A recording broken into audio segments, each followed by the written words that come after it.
thrust will go through, more reach. So just for drilling, I don't want Alan to thrust or slash. I'm just going to go after his legs with the knife. So one, go slow, and just get used to the movement. Later on, when you're used to it, you can go faster. Okay. And in time, it'll become second nature. After, without hitting his training partner, which is me, I'm going to have him pull the leg back, at the same time thrust in.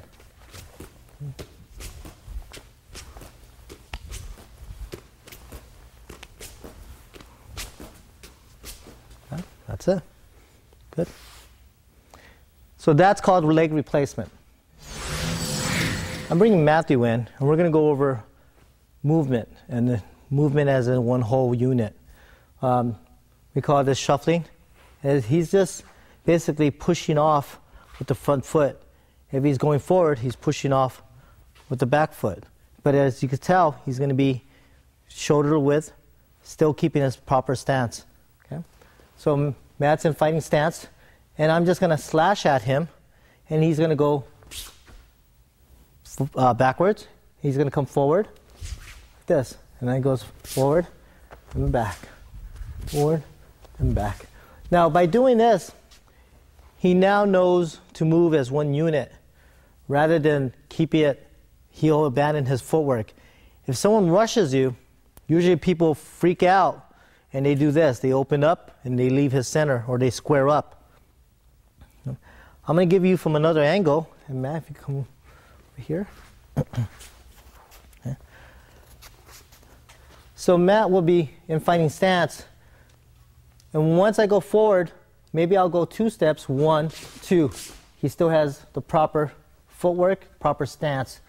And he's not leaning in, and he's in fighting mode.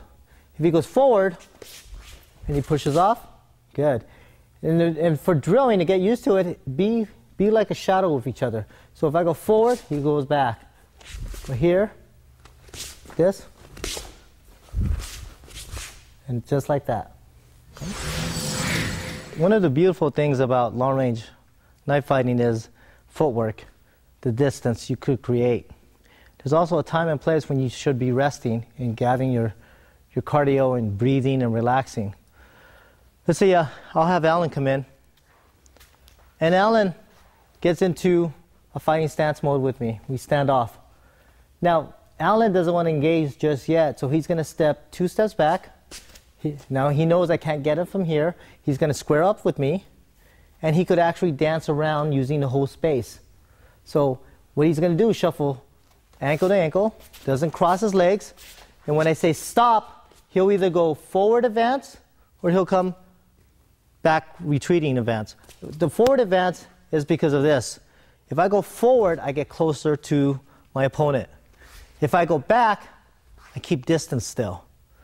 So he has 2 choices depending on what he wants to do. Usually I have people do clockwise, full circle, and it's just ankle to ankle right here, shuffle to the side, and you're squared up. Remember, you're not supposed to be within lunging range or slashing range of your opponent. It's really just step out to the outside. It's almost like a boxing mentality, and just go circular or counterclockwise. Okay? So I'll have Alan do it again from the other side. So Alan will go into fighting mode. Now he knows we created distance. He's going to relax. He wants to go to the other side and breathe a little bit. Relax, relax, stop.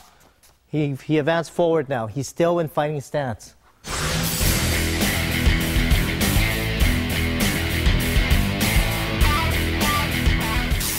Let's go ahead and go over the hand attacks. Now, hand attacks, attacking the hand, is actually what you want to do in a long-range knife fighting. You probably could stop the fight once you destroy the hand, which is holding the knife, or even the opposite hand, anything that's available. His mentality might just be lowered and might just be scared enough. You might have just scared your opponent and he dropped the knife and just take off. So I'm going to have Vic come in. Now, come closer. Vic is going to be in a fighting stance. When I attack his hand, I want Vic to do a U, which looks like from here, just a basic U. Nothing wide, just a little U.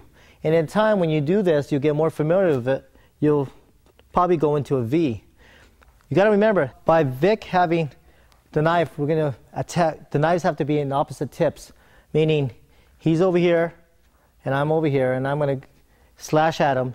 He's completely opposite from my tip. Okay? And when I attack Vic at the hands, he's going to do the basic U, which is basically from here, just U, opposite tips. So as you could tell, we are opposite tips.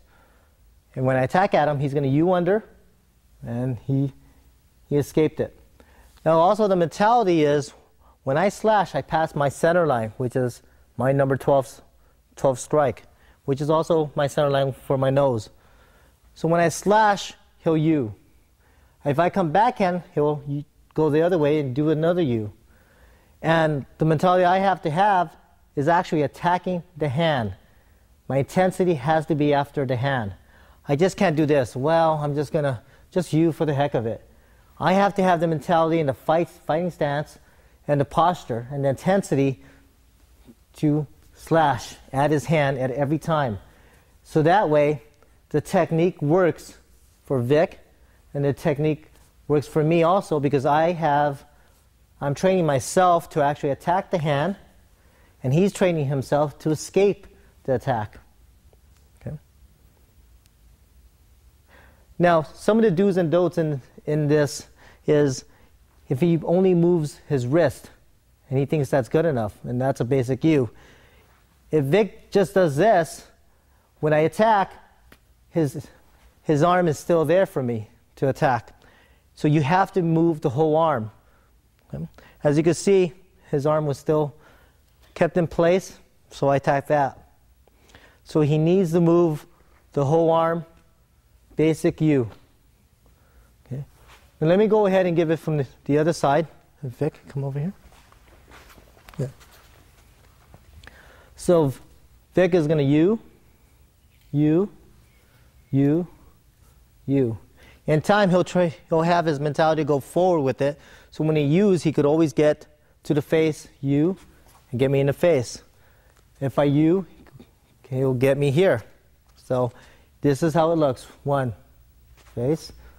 2, face. Okay. Our next technique will be raising and dropping the hands. I'll have Alan come in. Now, he's going to look and practice for when I pass my center line, when I attack with a slash, either forward or back. Alan, for now, is just going to raise just enough to pass, wait for my hand to pass, and come down. So when I slash, he'll just come down. He's going center. If I slash, come down. Now he's going to start reaching and getting his slash in by just bending the knee, turning his shoulder, and go more in depth with the slash to get to my body. And when I slash, he'll come down. He came down right here. When I slash, he'll come down, right in the center. Reason why I have him come to the center, when I come backhand, instead of my arm, my hand's in travel. If he should chase this, okay, ready? If he should chase this, he won't get in time. He's already behind the curve. But if he came center, the body's still there. If I came forward hand like this, slash, he comes center, he gets me right on the arm, because my arm is crossed.